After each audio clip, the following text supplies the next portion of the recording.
Il y a quelque temps, je vous avais parlé de ce livre de Joseph O'Connor, qui est un grand auteur irlandais et qui racontait dans la maison de mon père, qui est passé en poche, en rivage poche, l'histoire de ce prêtre irlandais, Hugh O'Flaherty, qui était un prêtre irlandais rattaché au Vatican en pleine Seconde Guerre mondiale.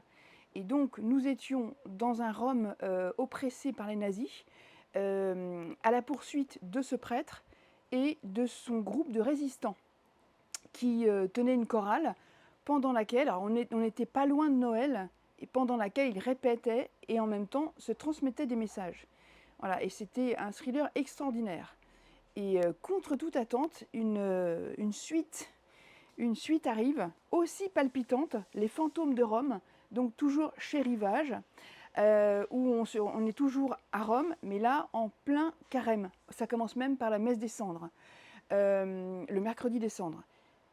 Cette équipe-là est toujours active, ils continuent de résister, et le nazi est toujours à leur poursuite. Il occupe le palazzo, qui est la maison de famille de la Contessina, qui est un membre actif de ce groupe de résistants.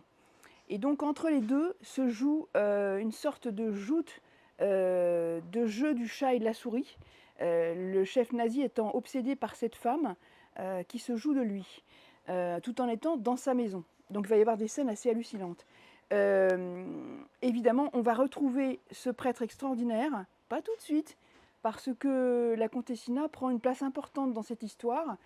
C'est fabuleux, on se retrouve dans Rome, dans les petites ruelles de Rome, on se cache, il y a du mouvement, il y a des péripéties tout le temps. C'est vraiment haletant, c'est passionnant, c'est comme un thriller en fait qu'on vit, sauf que c'est l'histoire vraie de ce prêtre extraordinaire qui a sauvé des milliers de juifs, qui a caché des alliés, c'était toujours des opérations d'envergure pour sauver des gens.